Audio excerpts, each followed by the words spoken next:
I sent my brother-in-law $1,200 every month for 5 years. Then he tried to evict me. So I stopped the money and bought his building. My name is Dennis Flores, and by the new year, I was collecting rent from the family that tried to kick me out. Before we continue, please subscribe to the channel and let us know where you're listening in the comments. At $12.50, I'll show you the first rent payment made to me. At $21.10, I'll show you the exact clause that turned their threats into my shield. Here are the receipts: $72,000 in bank transfers, their fake eviction notice, and the recorded deed that made me their landlord. I didn't choose revenge. I chose documentation. Documentation chose justice. The numbers didn't lie, even when I wished they would. 5 years of bank statements spread across my kitchen table like evidence at a crime scene. Each page told the same story: $1,200 on the 15th of every month, vanishing from my checking account into Rick and Karen's lifestyle. I pulled out my calculator and started adding, though I already knew the total would make me sick. Year 1, $14,400. The year Rick's contracting business was just getting started. Year 2, $14,400. The year they bought the sectional sofa Karen had been dying to have. Year 3, $14,400.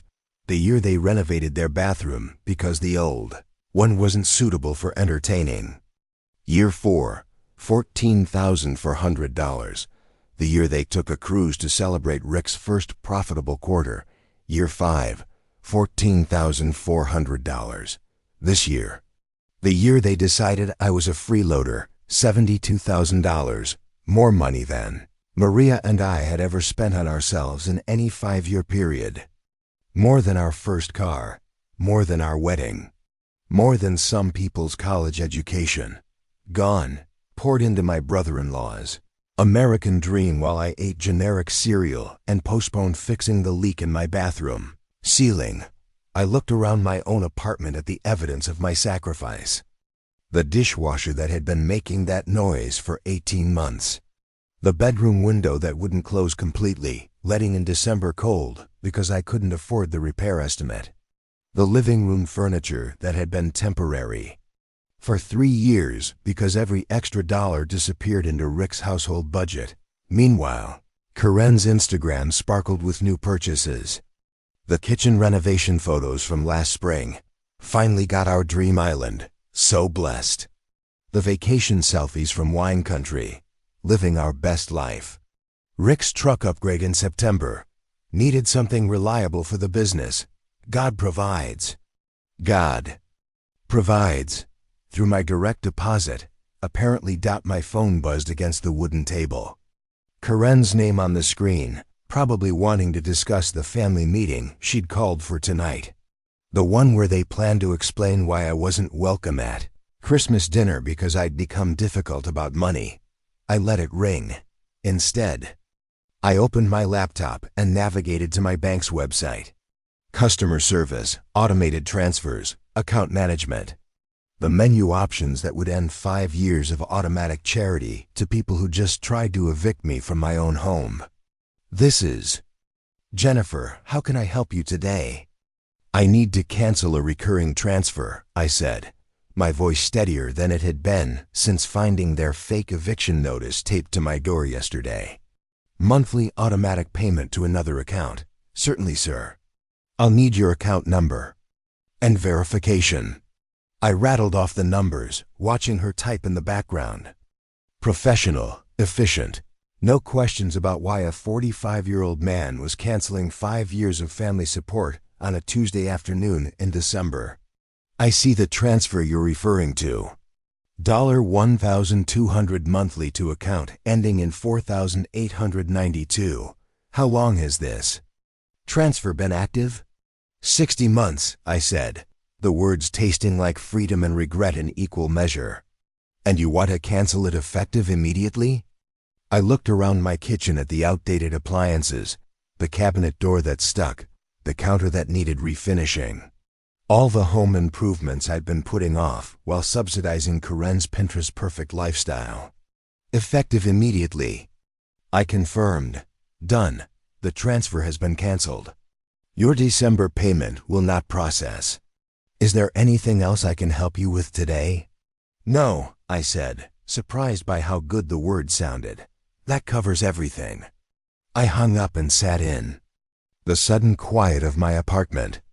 Outside, December sunlight streamed through windows that needed cleaning, another task I'd been putting off because weekends were for side jobs to keep the family payments flowing. For the first time in 5 years, next month's budget would balance. Without Rick's mortgage attached to it, I gathered the bank statements into a neat stack, walked to the fireplace Maria and I had never used because we couldn't afford the chimney cleaning, and struck a match. 5 years of martyrdom turned to ash and heat. The flames felt warm on my face, warmer than I'd felt in Karen's presence in years. My phone buzzed again. This time a text. Dennis, need you to pick up Rick's parents from the airport Thursday, 2 p.m. flight. They're staying with us for Christmas dinner preparation. I stared at the message, then at the flames consuming the evidence of my generosity. Thursday was 2 days away. 2 days after I'd been served with their homemade eviction notice. 2 days after they'd decided I wasn't worthy of sharing their holiday table. The audacity was breathtaking, but no longer surprising. I typed back. Sure, I'll take care of it. Karine replied immediately. Thanks. They're flying Alaska Air. I'll text you the flight details. I deleted her number from my contacts, then opened a new browser tab. Property records, Spokane County, address search. Time to find out who actually owned the building where this whole mess was playing out. Margaret Torres, sole proprietor, behind on property taxes, maintenance requests piling up according to the city complaint database. The kind of landlord who might welcome a conversation with someone offering cash and a quit close. I composed an email, short and professional. Dear Ms. Torres, I'm currently a tenant in your building. I understand you may be considering selling. As someone familiar with the property who can offer a fast, clean transaction, I'd love to discuss a purchase. Please let me know if you're interested. Best regards, Dennis Flores. I hit send and poured myself a glass of wine, the good wine. The bottle Maria and I had been saving for a special occasion that never seemed to come. Thursday was going to be very special indeed. At 2 p.m. Thursday, I'd be doing exactly what Rick and Karen's eviction notice suggested, packing. Not my belongings evidence. And if Thursday went according to plan, I'd be packing a purchase agreement too. My phone buzzed with Margaret Torres' reply. Mr. Flores, let's schedule coffee. I'm ready to move on from property management. I raised my glass to the empty room. To the fire that had eaten my financial statements. To the phone that would never send another $1,200 to people who thought gratitude was optional. Merry Christmas to me, I said. And for the first time in 5 years, I meant it. The fake eviction notice was still taped to my door when I left for work Wednesday morning, curling at the edges like it was embarrassed to be there. Notice to vacate in bold letters that thought they were important. No court seal, no case number. No attorney letterhead. Just Karine's handwriting at the bottom. You have 14 days to pack and find somewhere else. We're done supporting freeloaders who don't appreciate family. Freeloaders. After $72,000, I peeled it off carefully, not wanting to tear what might become evidence of something stupid, and photographed it against my kitchen table. The paper felt thin, like the authority behind it. At my office, I called the tenant rights attorney whose card I'd kept since helping our elderly neighbor deal with her slumlord last year. Martinez Law, this is Rosa. Ms. Martinez, I'm calling about what I think is an illegal eviction attempt by family members. Send me photos, she said immediately. Text them to this number. I'll call you back in an hour. I texted the fake notice, the door cam footage of them taping it up, and screenshots of the family group chat where Karen had announced their decision to handle the Dennis situation. Rosa called back in 30 minutes. Mr. Flores, what you received isn't an eviction notice. Only landlords or their attorneys can file evictions, and only through the court system. What your family did is harassment disguised as legal process. What if they try to physically remove me or change locks? That's illegal self-help eviction. Call police immediately and document everything.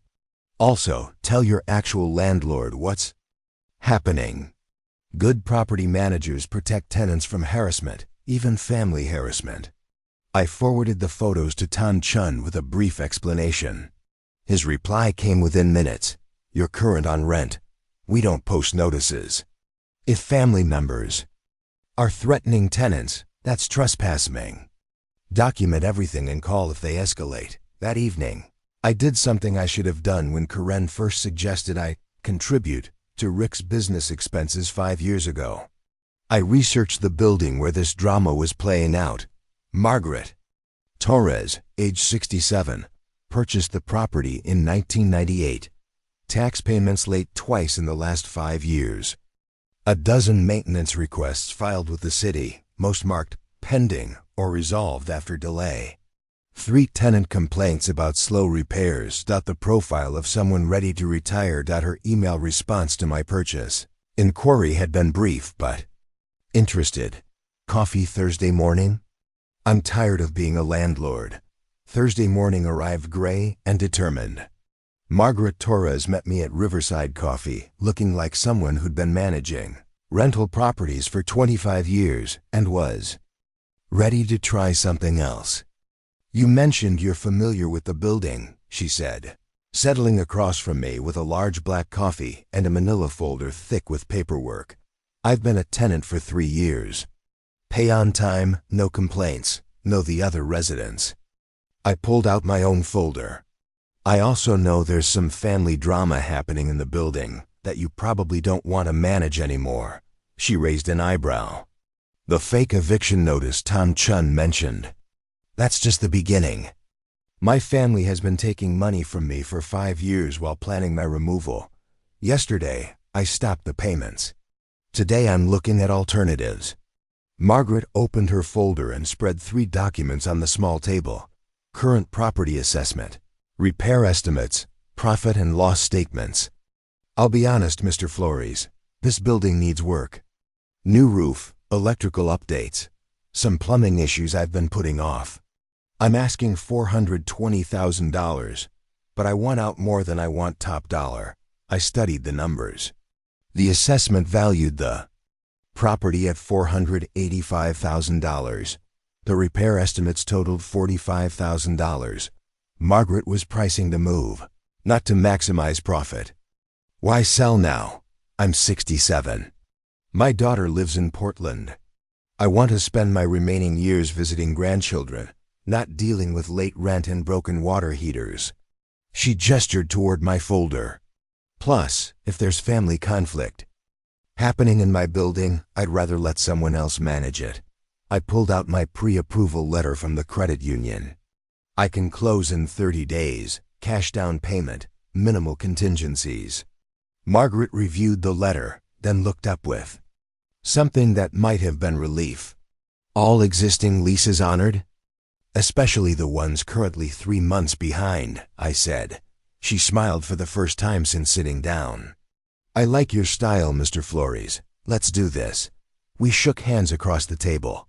Within 2 hours, I had a signed purchase agreement and a closing date of January 18th. Walking back to my car, I felt something I hadn't experienced in 5 years, ownership. Not of property, not yet, but of my own story, my own choices, my own consequences. That afternoon brought a surprise.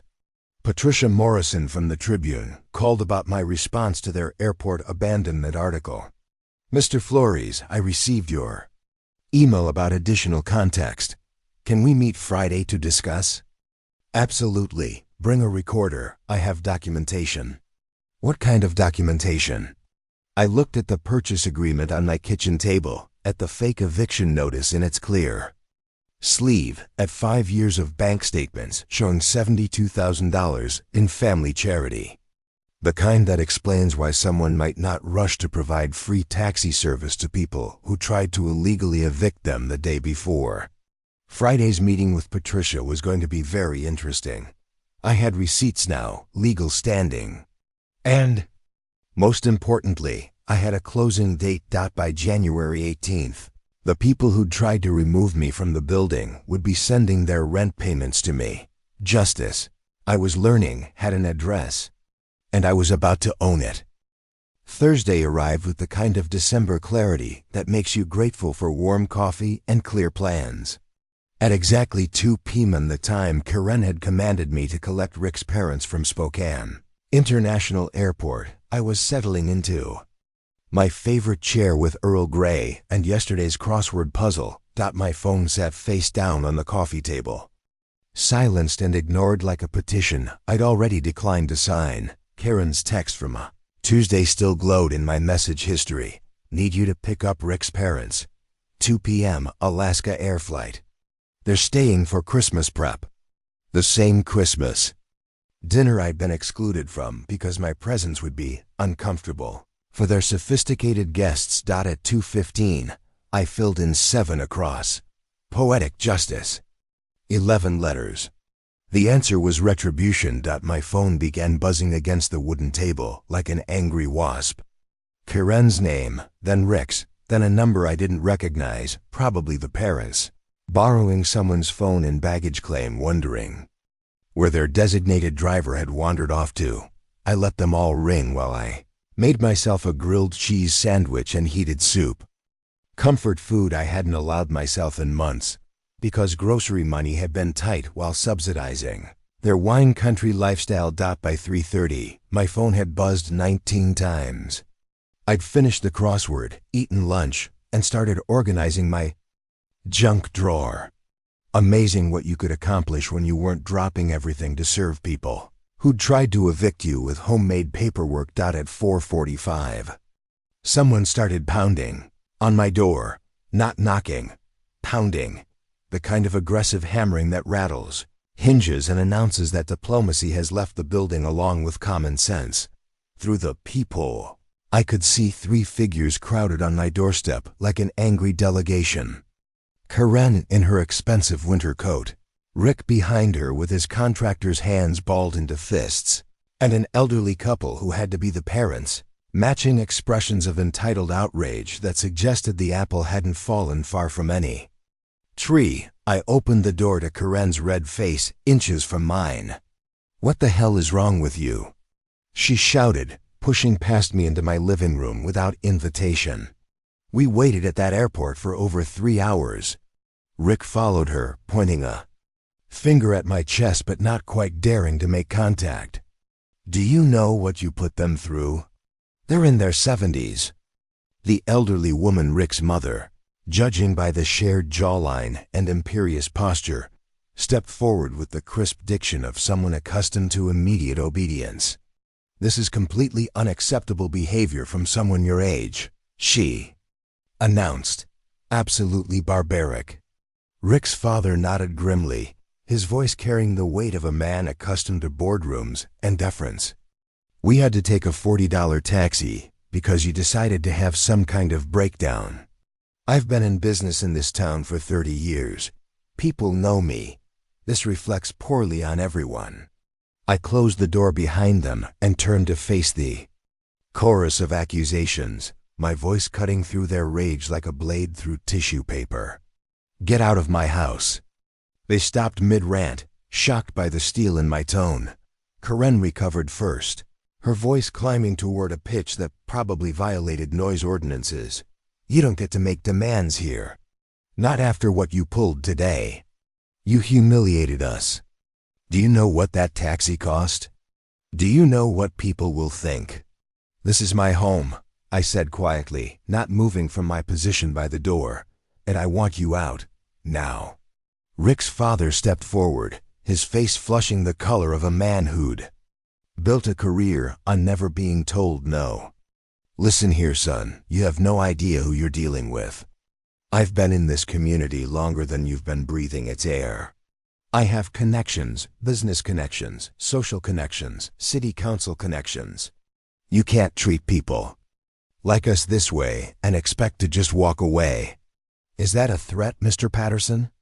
He jabbed his finger toward my face, still not quite daring to make contact. It's a promise. You think abandoning elderly people at an airport is something you can just do without consequences. You're about to learn exactly how wrong you are. Ricks. Mother nodded, her smile sharp enough to cut glass. Indeed, Dennis. Actions have consequences. And yours will be quite public and quite permanent. Karen grabbed her father-in-law's arm, suddenly aware that the conversation was escalating beyond her control. Dad, let's go. This pathetic man isn't worth our time. They filed toward my door like a defeated army in expensive winter coats, but Rick's father turned back at the threshold, his voice dropping to what he probably thought was a menacing whisper. You'll regret this, Flores. I guarantee it. I held the door open wider, my voice carrying the kind of calm that comes from having absolutely nothing left to lose. Have a lovely evening. After they drove away, I turned the deadbolt with a satisfying click and walked to my kitchen window.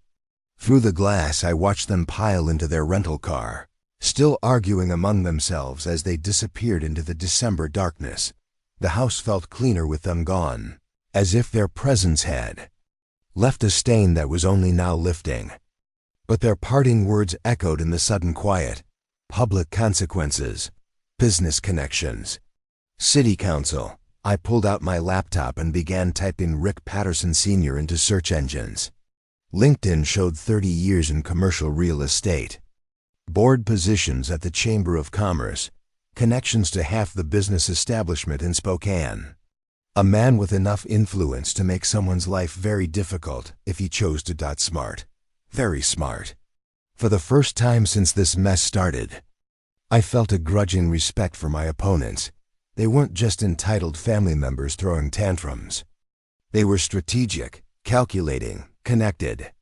They understood that in a small city like Spokane, reputation was currency, and they had the banking relationships to devalue mine overnight. Perfect. Because I had something they didn't expect.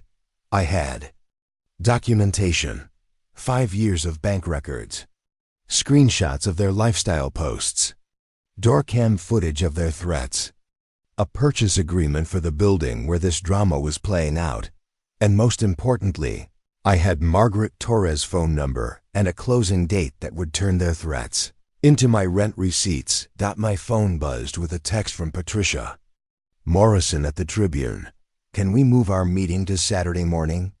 I have a feeling this story is bigger than we discussed. I typed back, Saturday works. Bring a recorder and plenty of time. The real story starts with $72,000 and ends with property ownership, 3 days.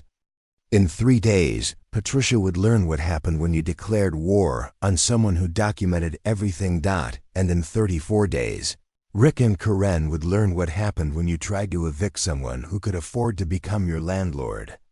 Instead, I poured myself a glass of wine and raised it to the empty room, to the silence that felt like victory, to the calendar where January 18th was circled in red. Justice, I said aloud, has an address. Soon, I'd own it. Saturday morning's Tribune landed on my doorstep like a declaration of war wrapped in newsprint. There I was on page 3, an outdated photo from my company website staring back at me under a headline that made my coffee turn cold in my cup. Local. Man abandons elderly visitors during airport emergency. My hands went still around the mug. Below the photo, a story that transformed Thursday's airport trap into something that belonged in a criminal complaint. Rick and Dorothy Patterson, visiting family for the holidays, were stranded at Spokane International Airport for over 4 hours Thursday when family member Dennis Flores failed to appear for a pre-arranged pickup. A couple, both in their 70s, waited as temperatures plummeted and winter weather warnings were issued for the region. Winter weather warnings. It had been 43 degrees and partly cloudy. "We couldn't believe someone would just abandon us like that," said Rick Patterson Sr., a prominent local business owner. "We called repeatedly, but Mr. Flores never answered his phone. We were forced to take an expensive taxi in dangerous conditions. At our age, this kind of treatment isn't just inconsiderate, it's potentially life-threatening." The article continued with quotes about my pattern of unstable behavior and concerns about my mental state. Rick Sr. had painted himself and Dorothy as helpless victims of a man who'd snapped without warning or explanation. No mention of the fake eviction notice. No context about 5 years of financial support. No acknowledgement that I'd been commanded to provide free taxi service 2 days after they'd tried to illegally remove me from my home. Just me, the villain who abandoned innocent tourists during a blizzard that existed only in Rick Sr.'s imagination. I read the article 3 times, each pass revealing new layers of strategic manipulation. The byline belonged to Patricia Morrison, local affairs editor. The same Patricia Morrison I was meeting with in 2 hours to provide additional context. Rick Sr. hadn't just made good on his threat to make this public. He'd weaponized the local media with surgical precision. I opened my laptop and began building a response that would make their newspaper strategy look like amateur hour. Search engines revealed the web of connections. Patricia Morrison, 15 years in local journalism, LinkedIn connections to 3 city council members and multiple Chamber of Commerce board members, including Rick Patterson's SR. The story hadn't just appeared. It had been placed carefully and deliberately through a network of business relationships built over decades. But networks cut both ways. I clicked through to Patricia's editor profile, then cross-referenced her recent articles.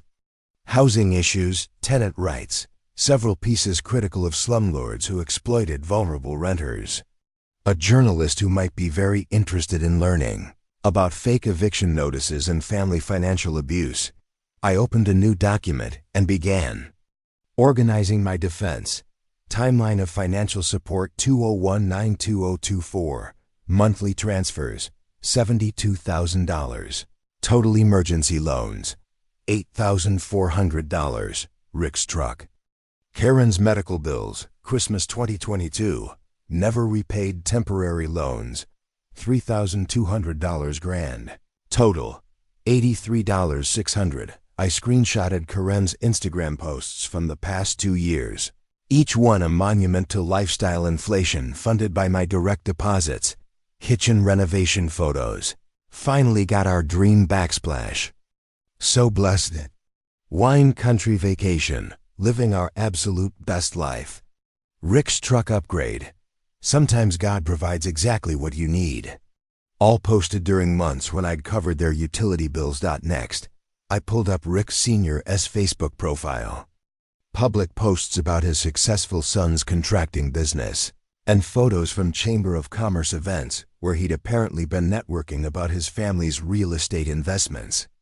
Built on my savings account, I created a folder on my desktop, public records. Bank statements, screenshots, property records, the fake eviction notice, the Tribune article with my handwritten notes documenting each lie and distortion. By noon, I had a stack of documentation, thick enough to choke a linebacker. My coffee meeting with Patricia Morrison took place at the same cafe where I'd shaken hands with Margaret Torres on the building purchase. Different table, different purpose. Same result, someone was about to learn something that would change everything. Patricia arrived with a digital recorder and the slightly skeptical expression of a journalist who'd been told there might be more to Thursday's airport story than met the eye. "So," she said, settling across from me, "you mentioned documentation." I opened my folder and began placing items on the table between us. Bank statements showing 5 years of monthly transfers. Screenshots of Karen's lifestyle posts. The fake eviction notice. Rick Sr.'s Facebook photos from business events he'd attended while I funded his son's household. Patricia's expression changed as she processed each piece of evidence. "This is ... She paused, studying a bank statement. This is a substantial amount of money. $83,600 over 5 years, I said. While they lived in my building and planned my removal. She looked up sharply. Your building? I pulled out the signed purchase agreement, still carrying the scent of fresh ink and legal authority. As of January 18th. Patricia leaned back in her chair, the full picture finally coming into focus like a photograph developing. So the people who tried to evict you, will be my tenants, I finished. Assuming they can make their rent payments without my monthly subsidy. She picked up her recorder. Mr. Flores, would you mind if we started this interview over? I think there's significantly more to this story than my original source indicated. We spent the next hour building the counter-narrative. 5 years of financial support, the fake eviction notice, the illegal self-help attempt, the airport trap designed to humiliate me after I'd been excluded from their Christmas dinner. And you have documentation for all of this? I gestured to the evidence spread across our small table. I document everything, Ms. Morrison. It's a habit that serves me well when people try to rewrite history. What's your goal here? Public vindication? I looked out the cafe window toward the building I'd be closing on in 32 days. My goal is accuracy. Your readers deserve to know the full context. When someone uses your newspaper to attack a family member who finally set boundaries, Patricia turned off her recorder. This will run Sunday. Full context, both sides, all documentation verified. Fair? Fair. As I walked to my car with my evidence folder, I felt something I hadn't experienced since Maria died 8 years ago. The certainty that someone with actual authority was about to tell the truth about my life. Sunday's article would set the record straight about Thursday's airport incident. January 18th would set the record straight about who owned the ground everyone was fighting on. Sometimes justice arrives with a gavel. Sometimes it arrives with a deed. Both make the same sound when they hit the table. Final. Sunday's Tribune correction felt like sunrise after a week of artificial darkness. Family financial dispute behind airport incident. Full context revealed. Patricia Morrison had done her homework. The follow-up article included photographs of the fake eviction notice, excerpts from bank statements showing 5 years of support, and a quote from the housing court clerk confirming that only landlords could file evictions through proper legal channels. Most importantly, it included my purchase agreement for the building. Mr. Flores, who provided over $83,000 in financial support to family members over 5 years, completed the purchase of their rental property this week. When asked whether he planned to evict the family members who had attempted to remove him, he declined to comment, saying only that he intended to be a professional and consistent landlord. The article concluded with a paragraph that felt like justice served at exactly the right temperature. The family members who initiated the dispute and contacted this newspaper did not respond to requests for comment about the financial support they had received or the fake eviction notice they had posted. I framed both articles, the attack and the correction, and hung them in my home office above the desk where I'd spent a week building my defense. January 18th dawned clear and cold, the kind of Spokane winter morning that makes you believe in fresh starts and clean slates. By 9 a.m., I was sitting in the title company's conference room with a stack of documents that would transform 5 years of family drama into property law. Susan, the closing officer, had been doing this long enough to recognize significance when she saw it. Mr. Flores, she said, sliding the final signature page across the mahogany table. This is unusual. What's unusual? Most people don't buy buildings where they've been tenants. Usually it's the other way around, landlords evicting tenants to live in the property themselves.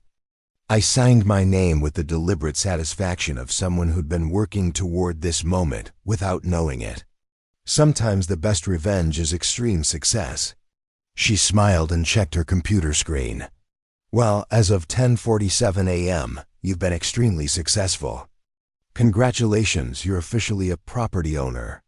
Margaret Torres handed me an envelope thick with responsibility, keys, tenant files, maintenance records, security deposit accounting, and a handwritten list of the building's personality quirks that every old property develops over decades.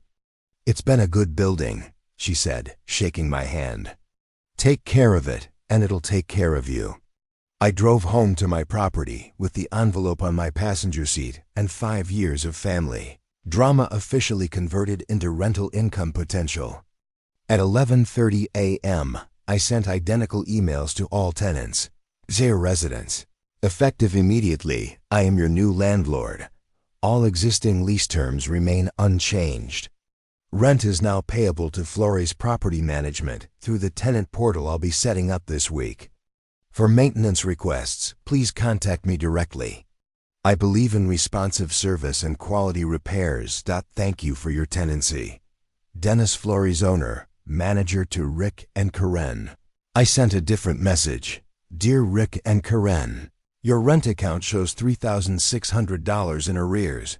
3 months at $1,200 a month. Washington state law requires this balance to be brought current. Within 14 days or formal eviction proceedings will begin. Unlike the notice you posted on my door, this communication comes from your actual landlord, with actual legal authority, following actual process. I look forward to your prompt payment. Dennis Flores, Landlord. P.S. The $83,600 I provided in family assistance over 5 years will not be credited against your rent arrears. That was charity. This is business. At 11:45 a.m., my doorbell rang. Karen stood on my doorstep holding a cashier's check like it was radioactive waste, her face cycling through stages of grief at visible speed. Here, she said, thrusting the check toward me. 3 months' rent. Are you happy now? I examined the check carefully. $3,600, made out correctly, certified funds. Thank you for bringing your account current. I'll email you a receipt within the hour.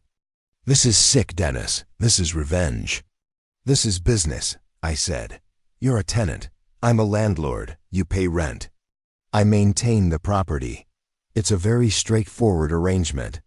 Rick appeared behind her, looking smaller and older than I remembered. Dennis, I know we screwed up with that notice thing. But we're family. Can't we work something out here? We did work something out, I said. I bought the building. You pay rent on time. Everyone follows their lease terms. It's already worked out. Karen's eyes filled with tears that looked more like fury than sadness. You planned this. You planned all of this. I planned nothing, I said calmly. I responded to everything. There's a difference. That afternoon, I established the systems. That would replace emotion with procedure. Online rent portal with automatic late fees, maintenance request system with 48-hour response guarantee, monthly property inspections with proper notice, professional boundaries enforced consistently by 5 p.m. I had received 7 maintenance requests from other tenants, small items that Margaret had been putting off. A leaky faucet, a sticky window, burnt-out hallway bulbs. The kinds of quick fixes that make tenants feel heard and landlords feel competent. I scheduled repairs for the next morning and sent confirmation emails to each tenant. Professional, responsive, no drama. At 6 p.m., Patricia Morrison called. Dennis, I wanted to let you know we're getting calls about Sunday's follow-up article. Mostly supportive of your position, but Rick Patterson Sr. called the editor demanding a retraction. On what grounds? He claims the financial documentation was taken out of context and that his family's privacy was violated. I looked at the framed articles on my wall, at the evidence folder that had built Sunday's correction, at the property deed that had made all arguments academic. Ms. Morrison, every document I provided was either public record or willingly posted on social media. As for context, I provided 5 years of bank statements and a fake eviction notice. The context is pretty clear. That's what I told my editor. The story stands. Good, because the story's not over yet.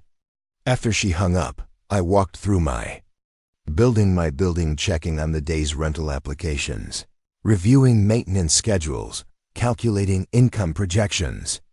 7 units generating revenue. 6 tenants current on rent, grateful for responsive management. 1 unit bringing their account current after years of subsidized living. For the first time since Maria died, I felt like I was building something instead of just surviving something. That evening, I poured myself a glass of good whiskey and raised it to the empty room, to the deed on my desk, to the future that had grown from the ashes of their fake eviction notice. Here's to professional boundaries, I said to no one and everyone.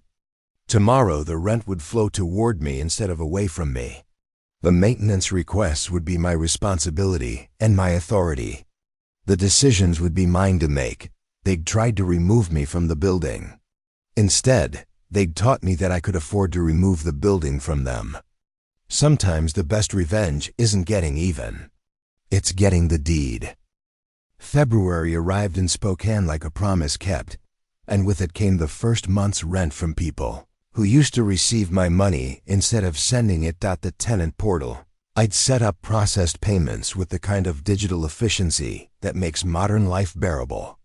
7 tenants, 7 on-time payments, 7 receipts generated automatically without emotions or family meetings or lengthy explanations about why rent was due, including Rick and Karen's $1,200, paid at 11:47 p.m. on February 1st, 3 minutes. Before the late fee would have kicked in, their payment memo field contained a single word: satisfied. I printed their receipt and filed it in the growing folder labeled Professional Correspondence. No family drama. No guilt trips. No lengthy explanations about hard times or temporary setbacks. Just business being conducted like business. Transformation was remarkable. For 5 years, the first of each month had meant money leaving my account. Now it meant money arriving, along with maintenance requests I could actually afford to address and property improvements that would benefit everyone, including me. The leaky roof got fixed in February. The electrical system was updated in March.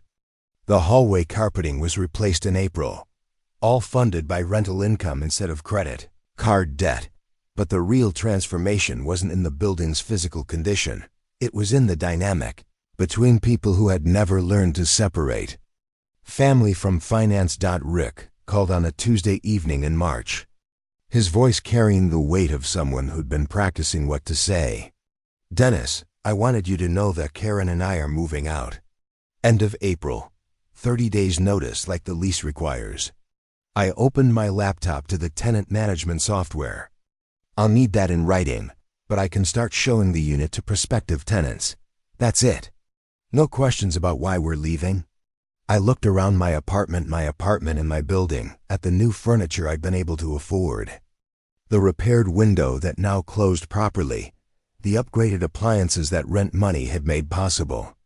Rick, your tenant's giving proper notice. I'm a landlord acknowledging receipt. What questions would there be? A long pause. I guess I thought you'd want to, talk about everything that happened. Everything that happened is documented in my filing system, I said. 5 years of financial support, a fake eviction notice, threats at my door, a newspaper attack.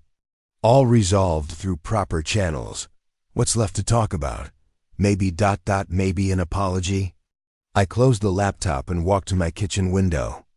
Looking down at the building courtyard where my tenants' cars were parked, including Rick's truck, the one I'd helped him buy 2 years ago when his credit wasn't quite sufficient. You can apologize if it makes you feel better, I said. But apologies don't change what happened. Systems do. What do you mean? I mean that for 5 years, our family relationship was built on an unsustainable financial arrangement. You needed money, I provided it, but no one established boundaries or expectations. When I finally set limits, you tried to override them with fake legal documents. Rick's voice got smaller. We were scared. Karen thought you might cut us off completely. So, instead of having an adult conversation about money, you tried to evict me. Yeah. And when that failed, your father used his business connections to attack my reputation in the newspaper. He was trying to protect his family by lying about weather conditions and portraying me as mentally unstable. Silence on the other end of the line. Rick, I said, not unkindly. The problem was never the money. The problem was the assumption that family means unlimited access to someone else's resources without accountability. I fixed that by becoming your landlord instead of your bank. And now we're moving to Portland. Rick Sr. knows people there. Maybe a fresh start. I hope it works out. I really do. Dennis? Yeah? For what it's worth, watching you handle all this, buying the building, becoming our landlord, dealing with the newspaper stuff, it was impressive. Scary, but impressive. Thank you. Are we good? I considered the question. Two men who'd learned that family relationships need structure to survive. That money without boundaries destroys more than it builds. That respect isn't inherited, it's earned and maintained through consistent behavior. We're professional, I said. That's better than we've been in years. After he hung up, I walked through the building that had become the stage for this entire drama. 7 units, soon to be 1 vacancy and 6 continuing tenancies. A 15% increase in rental income once Rick and Karen's unit was re-rented at market rate. More importantly, a 100% decrease in family financial drama. The new tenants who toured Rick and Karen's unit were a young teacher and her husband, both employed, both providing references and first month's rent without lengthy explanations about temporary situations or family emergencies.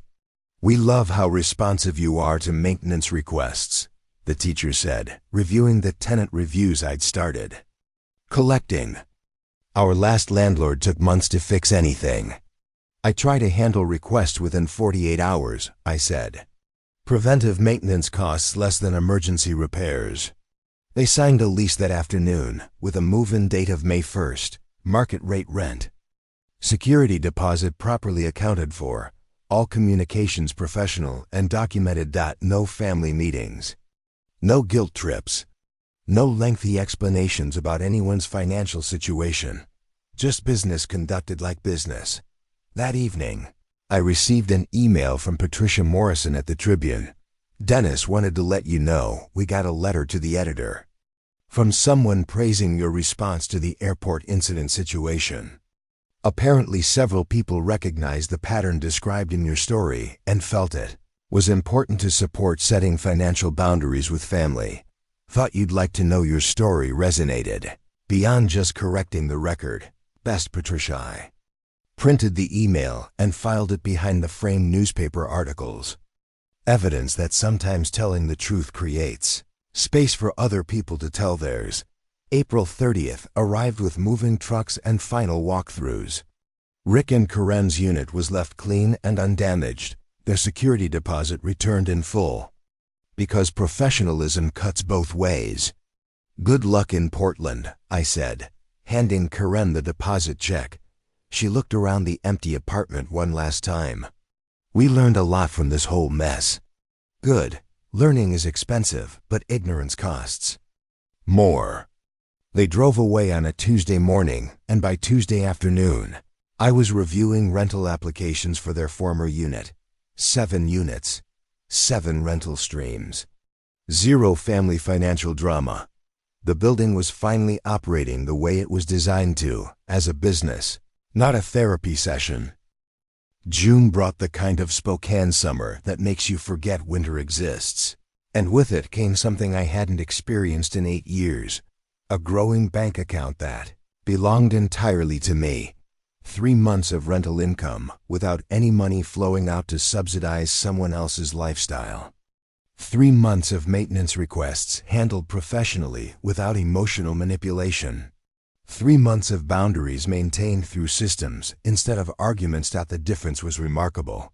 I sat at my kitchen table reviewing quarterly Reports like the small business owner I accidentally become. Rental income, $8,400 per month. Operating expenses, $3,200 per month. Net income, $5,200 per month. Enough to fund building improvements, build actual retirement savings, and still have money left over for things I'd forgotten existed, like vacation planning and emergency funds. For the first time since Maria died, I was building wealth instead of just surviving month to month. The young teacher and her husband who'd moved into Rick and Karen's unit had turned out to be ideal tenants. Rent paid automatically on the first of each month. Maintenance requests submitted properly through the portal, respectful of other tenants and property rules. Professional relationship built on mutual respect instead of family obligation. My eyes. Phone rang as I was updating the building's maintenance schedule. An unknown number with a Portland area code. Dennis? This is Rick. I hadn't heard from him since the move-out walkthrough 6 weeks ago. How's Portland treating you? Good, really? Good, actually. We found a rental we can afford without help from anyone. Karen got a job at a dental office. I'm doing contract work with a restoration company. Congratulations. Sounds like you're building something sustainable. Yeah, we are. And, Dennis, I wanted to call and say thank you. I set down my pen and gave him my full attention. Thank you for what? For not making it easy. For stopping the money transfers. For buying the building. For making us learn how to be actual adults instead of just ... Takers. The words carried the weight of someone who'd been practicing them, refining them, living with them for months. You're welcome, but you did the hard part. You changed your situation. Only because you made the old situation impossible. Karen was furious at first, but last week she said something that stuck with me. She said, at least now when we pay rent, we're not lying to ourselves about who we are. I understood. For 5 years, they'd been living beyond their means while pretending my subsidies made them successful. Now they were living within their means and building actual success. How? Are your parents handling the move? Rick Sr.'s laughter came through the phone, but it sounded different, lighter, less burdened by the need to maintain appearances. Dad's been humbled. The newspaper correction really got to him. He realized that trying to destroy someone's reputation over airport pickup duty made him look petty and vindictive, not protective. And Dorothy? Mom says she learned something about making assumptions. She assumed you were just some freeloader taking advantage of family generosity. Finding out you'd been the one providing the generosity for 5 years. It changed her perspective on everything. I looked out my kitchen window at the building courtyard, where my current tenants were going about their evening routines. No drama, no financial emergencies. No family meetings about money. Just people living improperly. Maintained housing, paying agreed-upon rent, respecting established boundaries. Rick, can I ask you something? Sure. When you posted that eviction notice, what did you think would happen? A long pause. Honestly, I thought you'd get scared and agree to keep sending money. Maybe move somewhere cheaper so you could afford to keep helping us. And when that didn't work, when you stopped the transfers, I panicked. We'd been living like we made your salary plus mine. Suddenly we had to survive on just mine, and it wasn't enough. So you tried legal intimidation. We tried fake legal intimidation, which was worse. If we'd just asked you for help transitioning to independence, you probably would have worked with us. Probably. Instead, we tried to force you out and then attack your reputation when you fought back. And what did that teach you? That actions have consequences. That family isn't a free pass to treat people badly. That respect has to be earned and maintained, even with relatives. Rick's voice got quieter, more serious. And that you were a lot stronger and smarter than we ever gave you credit for. I felt something shift inside my chest, not forgiveness, because I'd already forgiven them months ago. But something deeper, recognition, the acknowledgement that growth is possible when consequences are real and consistently applied. "I'm glad you're building something sustainable in Portland," I said, and meant it. "Dennis, one more thing. If you ever decide to expand your property management business, you'd be really good at it. You have a gift for creating systems that work." After he hung up, I walked through my building, checking on the evening quiet that comes from professional management and clear expectations. 7 units, 7 sets of tenants who paid rent on time because late fees were consistently applied. Maintenance requests handled promptly because prompt service was consistently delivered. No family drama because family relationships had been separated from business transactions. I poured myself a glass of wine and walked onto my balcony, looking out over the Spokane skyline where summer light was just beginning to fade. Somewhere in that city, Rick Sr. and Dorothy were probably having dinner, maybe talking about how assumptions can be expensive and reputations take years to rebuild. Somewhere in Portland, Rick and Karen were probably planning next month's budget, maybe appreciating the peace that comes from living within your actual means instead of someone else's generosity. And here in my building, 6 families were settling in for the evening in well-maintained homes, secure in the knowledge that their rent payments bought them professional service instead of access to someone's emotional baggage. Systems had replaced drama. Boundaries had replaced exploitation. Professional relationships had replaced family manipulation. The wine tasted like victory, but quiet victory, the kind that builds wealth instead of just feeling good. My phone buzzed with a text from Patricia. "Morrison, Dennis, got a tip about a landlord using fake legal documents to harass tenants across town. Interested in talking about patterns of housing abuse for a follow-up article?" I smiled and typed back, "Absolutely.